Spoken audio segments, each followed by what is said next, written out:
En 2000, après une relation tumultueuse avec John Price, Catherine commet un acte d'une violence inimaginable. Elle le tue, le dépaisse et prépare des plats à base de sa chair qu'elle destine à ses propres enfants. Ce crime horrible, motivé par des années de tensions et de menaces, choque la nation. Malgré son diagnostic de troubles de la personnalité borderline, le tribunal ne peut ignorer la brutalité de ses actes.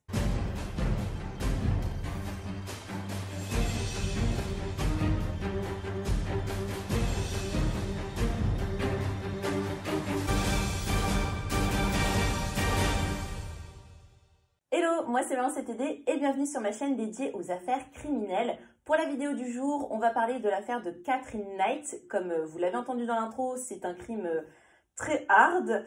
Alors montez le volume et rendez-vous dans l'enfance de cette dernière. Catherine Mary Knight et sa jumelle Joy sont nées à l'hôpital de Tamworth le 24 octobre 1955 à Tenterfield en Nouvelle-Galles du Sud, un état côtier de l'Est australien, à environ 1000 km de Canberra, la capitale de l'Australie. Elles ont passé leur enfance dans la petite ville d'Aberdeen avec leur famille. Leur mère, Barbara Rugan, née Thorley, était alors mariée à Jack Rugan, avec qui elle avait déjà 4 fils. Cependant, leur foyer n'avait rien d'harmonieux.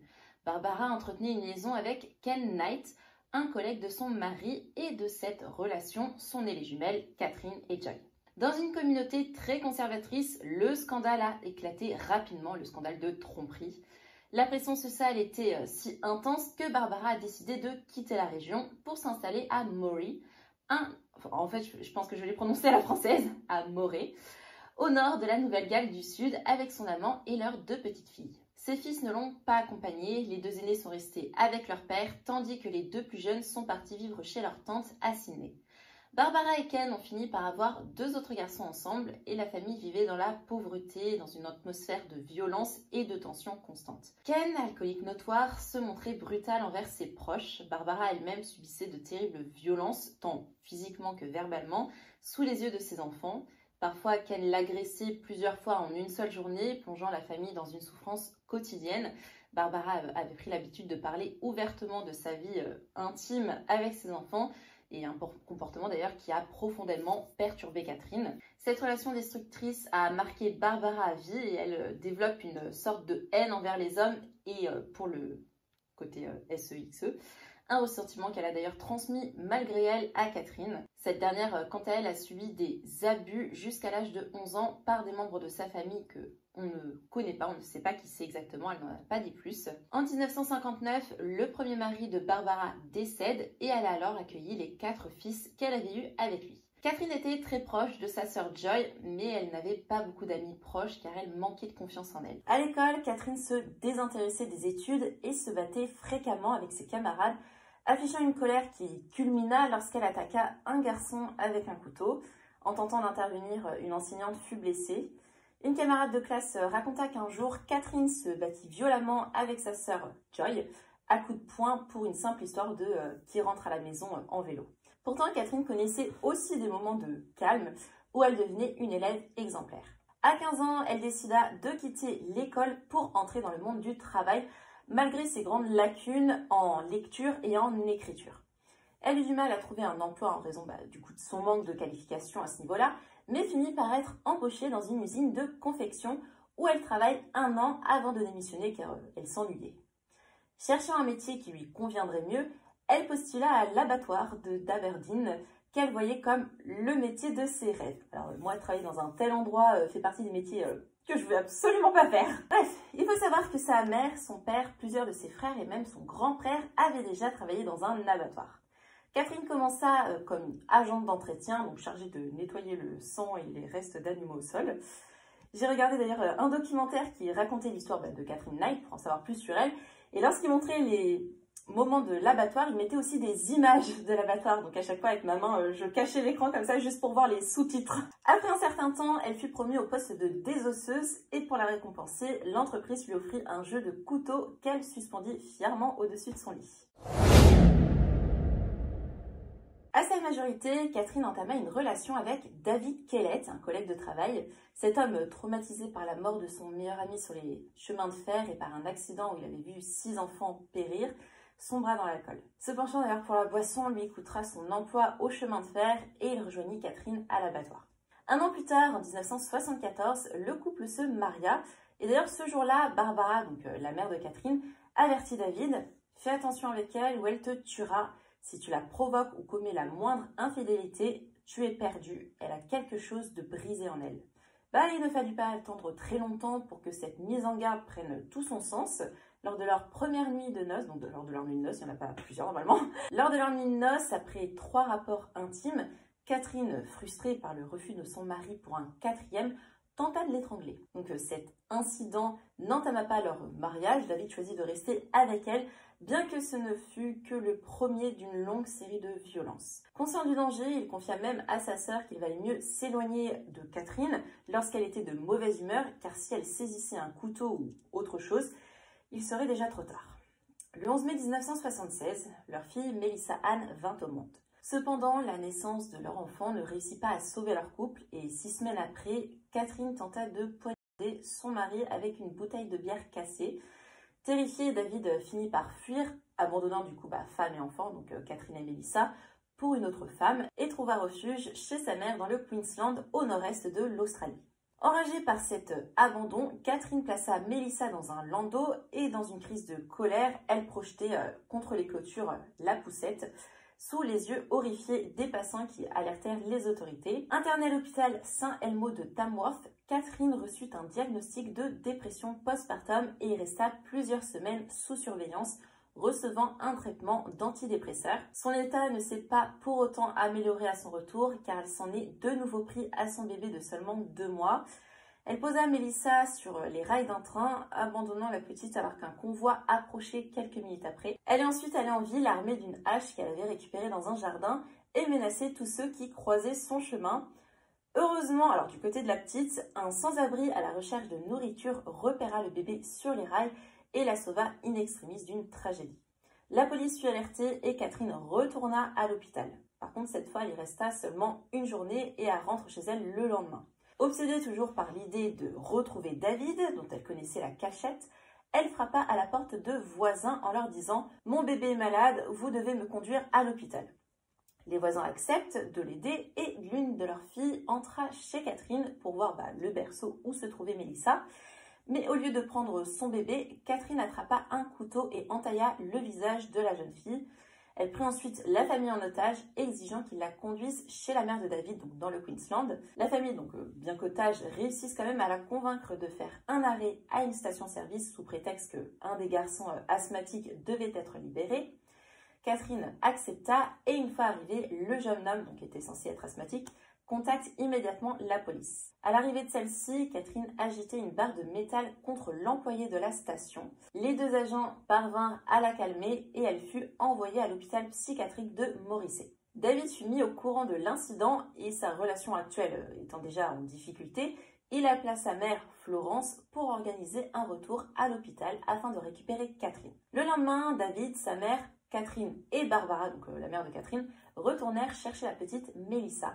Mais soudain, Barbara sortit de la voiture et se mit à étrangler son gendre David à travers la fenêtre, sous le regard pétrifié de Florence, donc de la maman de David. Catherine intervint en frappant sa propre mère à la tête, libérant ainsi son mari qui commençait à manquer d'air. À la surprise générale, David décida de quitter sa compagne actuelle, donc celle pour qui il avait quitté Catherine, pour justement se remettre avec Catherine, même si autrefois il avait tenté de la fuir. Quelques semaines plus tard, le couple emménagea à Woodridge, dans le Queensland, pour repartir à zéro. David trouva un emploi comme chauffeur de camion, tandis que Catherine reprit du travail dans un abattoir. Un jour, Sandy Kellett, donc la sœur de David, passa quelques jours chez eux.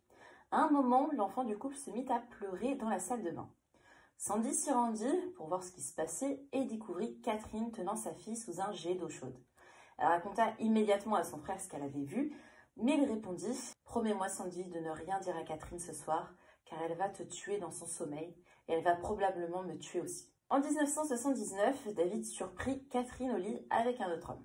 Il voulait la quitter, mais elle le supplia de rester auprès d'elle et il finit par accepter. Ils emménagèrent ensemble à Landsborough, un village toujours situé dans le Queensland. La même année, Catherine se montrait de plus en plus violente envers David. Un soir après qu'il eut participé à la finale de championnat de fléchettes, Il rentra tard au domicile. Catherine, toujours enceinte et furieuse de le voir rentrer si tard, lui fracassa l'arrière de la tête avec une poêle juste après qu'il eut franchi la porte d'entrée. Il tituba jusqu'à chez un voisin avant de s'effondrer et resta hospitalisé une semaine. À son retour, il découvrit toutes ses affaires carbonisées dans la baignoire. Bien qu'il eût averti la police, Catherine le supplia de ne pas porter plainte pour le bien de leurs enfants et il céda. En mars 1980, ils accueillirent leur deuxième fille, Natasha Murray. Cependant, la naissance de leur deuxième enfant n'apaisera pas les tensions du couple. David, chauffeur de camion, était souvent absent et Catherine, persuadée qu'il avait une amante, devient de plus en plus suspicieux. Et un jour, en rentrant chez lui, il découvrit la maison vide. Catherine était partie vivre à Aberdeen avec les deux enfants. Elle s'installa ensuite dans une maison qu'elle loua à Muswellbrook, non loin de son travail. Peu de temps après, des douleurs dorsales l'empêchèrent de poursuivre son activité à l'abattoir et elle fut alors déclarée invalide, reçut une pension et obtint un logement social à Aberdeen. En 1986, l'amour frappa de nouveau à sa porte. Elle rencontra un homme prénommé David Saunders. Oui, encore un David. Et qui travaillait à la mine. Ils emménagèrent ensemble après seulement 2 mois, mais les violences étaient également présentes dans leur couple. Un jour, alors qu'il rentrait en retard au domicile, elle le frappa avec un fer à repasser encore chaud, laissant une marque sur son visage pendant des semaines. Un autre jour, pour lui faire comprendre qu'il n'avait pas intérêt à la trahir, elle trancha la gorge d'un chiot de 2 mois que David venait de recueillir, comme une sinistre mise en garde de ce qui pourrait lui arriver s'il osait la tromper. Effrayé, il la quitta immédiatement et emménagea chez des amis. Mais elle le supplia à plusieurs reprises de se remettre en couple et malgré cet acte de cruauté envers le petit chiot, David retourna auprès d'elle. En 1988, ils eurent même une fille qu'ils appelèrent Sarah. Et ils achetèrent aussi une maison. L'année suivante, une violente dispute éclata. Catherine frappa David encore avec un fer à repasser, puis dans un accès de rage, le poignarda à l'abdomen avec des ciseaux. Terrifié, David s'enfuit du domicile, se rendit à Newcastle et trouva un nouvel emploi. Et Catherine, furieuse, ne se contenta pas de sa fuite et elle découpa tous ses vêtements pour exprimer sa rancœur. Mais du côté de David, malgré cette peur, le désir de revoir sa fille finit par l'emporter. Et après quelques mois, il tenta de la revoir, mais Catherine avait pris les devants. Elle s'était rendue à la police pour obtenir une ordonnance d'éloignement l'accusant de violence conjugale. Par conséquent, il n'avait désormais plus le droit de s'approcher ni de son ex-compagne, ni de leur enfant. En 1991, Catherine retrouva l'amour aux côtés de John Shillingworth, un ancien collègue de l'abattoir. De cette union naquit son premier fils, prénommé Eric. Mais là aussi, des violences s'installèrent dans le couple et il y eut même des allégations selon lesquelles il la frappait également. Cependant, Catherine le quitta soudainement et emporta ses enfants avec elle. En octobre 1993, elle rencontre John Price, surnommé Pricey, un homme du même âge, divorcé et père de 3 enfants, Jonathan, Rebecca et Rosemary. Il avait quitté l'école tôt, aimait boire et travailler à la mine. Ils se mirent en couple en 1995. Bien qu'il connaissait la réputation violente de Catherine, l'amour que John éprouvait pour elle était bien plus puissant que ses inquiétudes. Contrairement à ses précédentes relations, elle ne tomba pas enceinte de lui. Comme pour ses précédentes par contre relations, il y avait également de la violence et Catherine dira plus tard que John la battait aussi. 18 mois après le début de leur relation, une dispute éclata entre eux au sujet du mariage. Catherine désirait que John devienne son mari, mais ce n'était pas dans les plans de ce dernier. Il disait qu'il restait uniquement pour leur relation intime et qu'elle devait s'y habituer. Pour se venger, lorsque l'une des filles de John, âgée de 13-14 ans, rentra de l'école, Catherine lui annonça que John n'était pas son père, que sa mère avait eu une relation intime avec un autre homme et que par conséquent elle était conçue de cette manière. Bien qu'ils ne vivaient pas officiellement ensemble, Catherine considérait la maison de John comme la sienne et il tenta à plusieurs reprises de le faire quitter son domicile, mais sans succès. Dans cette maison, Catherine découvrit un testament de John stipulant qu'à sa mort, tout reviendrait à son ex-femme et à ses enfants. Elle exigea alors 10 000 $ pour quitter le domicile, mais il refusa. Pour se venger, elle prit une caméra, filma quelques objets que John avait volés à son travail, puis envoya la vidéo à la police et à l'entreprise de John. Il fut immédiatement licencié. Lorsque John découvrit que c'était sa compagne qui était à l'origine de son licenciement, il l'a mis à la porte, mais quelques mois plus tard, après avoir trouvé un nouvel emploi, il décidera malgré tout de retourner auprès de Catherine. De retour chez lui, elle imposa son style pour la décoration, donc Peaux de bêtes accrochées au mur, des crânes, des râteaux, des fourches et même des machettes. Malheureusement, leur relation s'enfonça de plus en plus dans la violence et à la fin de l'année 99, John tenta de fuir cette relation, mais Catherine faisait tout pour qu'il reste auprès d'elle. En février 2000, Catherine poignarda John à la poitrine. Après cet épisode, John trouva refuge chez un ami avant de se rendre à la police pour dénoncer la violence de Catherine et partager ses craintes pour sa vie. Cependant, on lui indiqua qu'il devait attendre 3 semaines pour une audience au tribunal, ce qui glaça John, convaincu qu'il ne survivrait pas jusque-là. À ce moment-là, il ignorait à quel point ses paroles s'avéraient justes, car il vivait déjà le dernier jour de sa vie. Nous sommes le 28 février 2000. Inquiet de la réaction de Catherine après son passage à la police, John retourna au travail l'après-midi même et confia à ses collègues que si le lendemain il ne se présente pas, cela signifie que son ex-compagne lui a fait du mal. Ses collègues préoccupés lui conseillèrent de ne pas rentrer chez lui. Pourtant, la peur qu'elle s'en prenne à ses enfants le pousse à revenir à son domicile. À son arrivée, il constate que Catherine et les enfants sont absents. Il décide alors de passer la soirée chez ses voisins où il boit plusieurs verres avant de rentrer chez lui vers 23 h. Épuisé, il va directement se coucher. Pendant son sommeil, Catherine rentre, regarde un peu la télévision, puis se dirige vers la douche. Une fois propre, elle enfile une lingerie noire qu'elle a achetée l'après-midi même et se glisse dans le lit, réveillant John. Elle commence à lui faire des avances et malgré ses inquiétudes, il finit par céder et entame ensemble une relation intime. Une fois fini, John se tourne et se rendort. Mais Catherine resta frustrée, elle en veut plus. Vous vous souvenez peut-être de ce qui s'est passé des années plus tôt avec son ex-mari David Kellett. Lorsqu'il lui avait refusé une 4e relation, elle avait tenté de l'étrangler. Cette fois, John ne va pas s'en sortir comme David. Catherine attrape un couteau posé sur la table de chevet et le poignarde. La douleur réveille John, qui chute du lit et se précipite vers la porte de la chambre.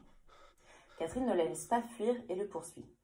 Elle le rattrape et lui enfonce à nouveau la lame dans le dos. John essaie d'allumer la lumière, mais en vain. Il atteint la porte d'entrée, parvint à l'ouvrir, mais fait à peine quelques pas dehors avant que Catherine ne le rattrape et le force à rentrer. Elle le poignarde en tout 37 fois. Il s'effondre et meurt dans le couloir de l'entrée.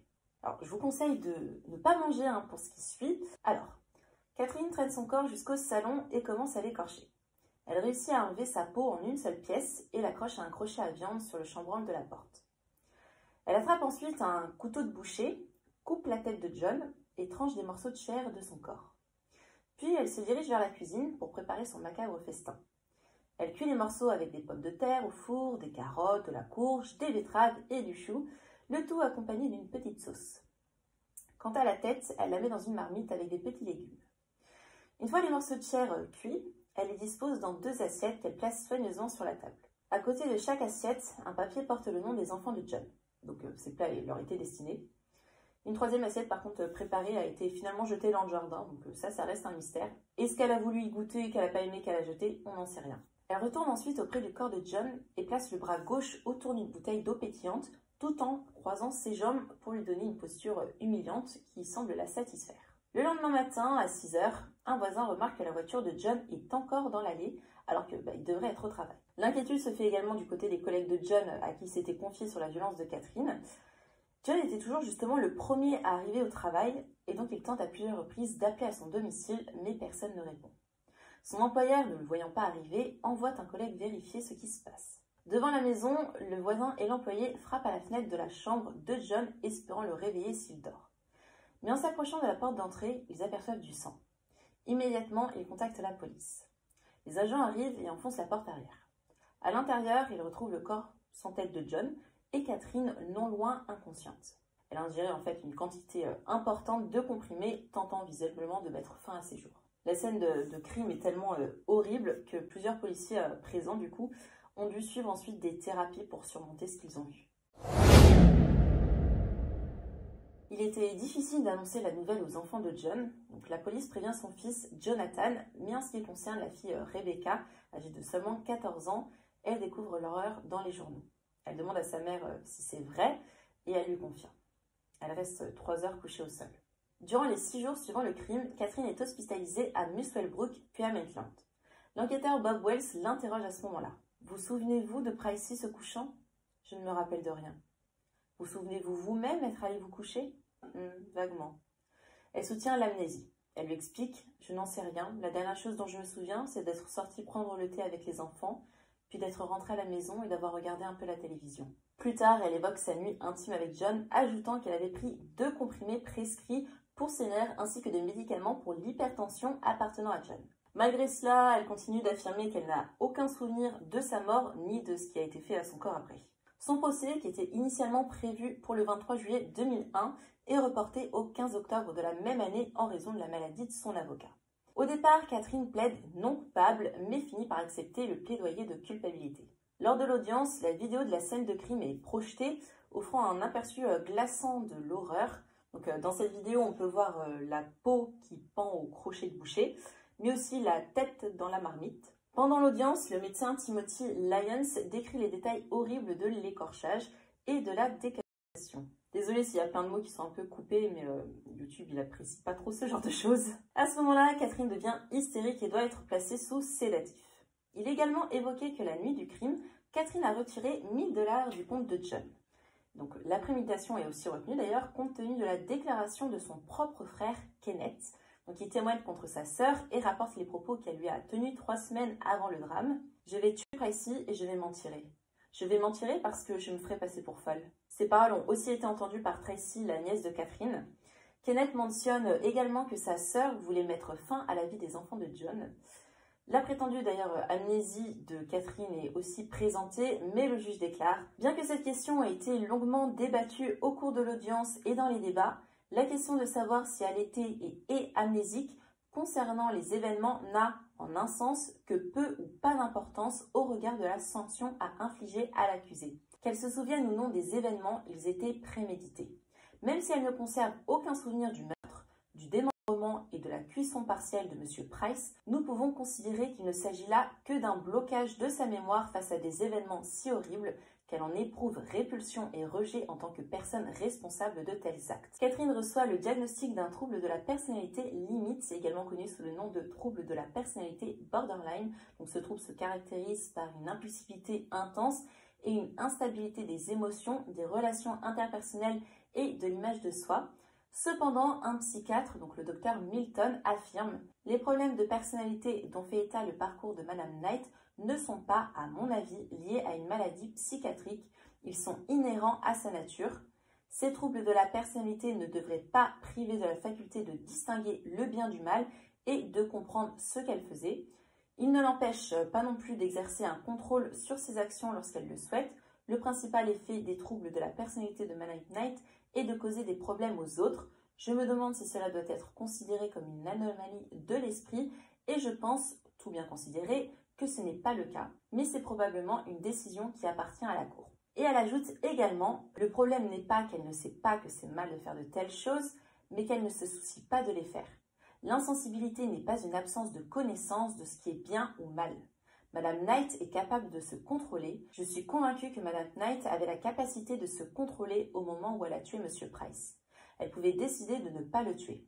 Je suis convaincue que sa capacité à se contrôler n'est pas altérée. » Lorsque vient le temps de prononcer la sentence, le juge déclare « Nous constatons que le meurtre commis par l'accusé est horrible et d'une nature si effroyable qu'il se place dans la catégorie des crimes les plus graves. Le niveau de culpabilité de l'accusé est, comme nous l'avons déterminé, extrême. Le meurtre a été prémédité. L'accusé a non seulement décidé d'assassiner M. Price, mais a aussi planifié le moment et ce qu'elle allait faire de manière à ce que cela lui laisse, comme elle le pense, un moyen d'échapper à la sanction, à savoir la possibilité d'être considérée comme folle. En outre, l'accusée, comme nous l'avons déjà établi, n'a aucune perspective réelle de réhabilitation et serait extrêmement dangereuse pour la communauté si elle était autorisée à sortir de prison. L'emprisonnement est le seul moyen par lequel l'élément de dissuasion personnelle peut fonctionner à l'égard de l'accusé. Bien qu'il soit communément admis que l'élément de dissuasion générale ne devrait avoir que peu de poids dans le cas d'un accusé souffrant d'une anomalie mentale, il ne faut cependant pas oublier que le trouble de la personnalité limite, ou borderline, se retrouve dans environ 2% de la population générale et dans environ 10% des personnes accueillies dans les cliniques externes de santé mentale. Catherine Mary Knight, vous avez plaidé coupable et avez été reconnue coupable du meurtre de John Charles Thomas Price à Aberdeen, dans l'État de Nouvelle-Galles du Sud, le 29 février 2000. Pour ce crime, je vous condamne à l'emprisonnement à vie.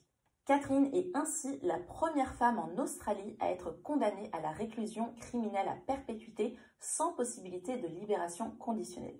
D'ailleurs, cette décision marque un tournant dans l'histoire judiciaire du pays. En juin 2006, Catherine fait appel de sa condamnation à la réclusion à perpétuité, soutenant que cette peine est trop sévère pour un meurtre, mais son appel est rejeté en raison de la nature épouvantable de son crime. Ouf. Aujourd'hui, elle purge sa peine au centre correctionnel pour femmes de Silverwater, situé à 20 km de Sydney et a maintenant 69 ans. C'est la fin de cette vidéo et j'espère que vous l'avez appréciée. Si c'est le cas, mettez un petit like pour le soutien et dites-moi ce que vous en avez pensé en commentaire. Et si vous avez aussi des affaires à me proposer, pas trop connues quand même, je ne veux pas faire un peu comme tous les autres, du coup c'est pas intéressant. Je vous laisse 2 vidéos sur des affaires criminelles qui vous intéresseront et je vous donne rendez-vous prochainement pour une nouvelle affaire criminelle. Ciao!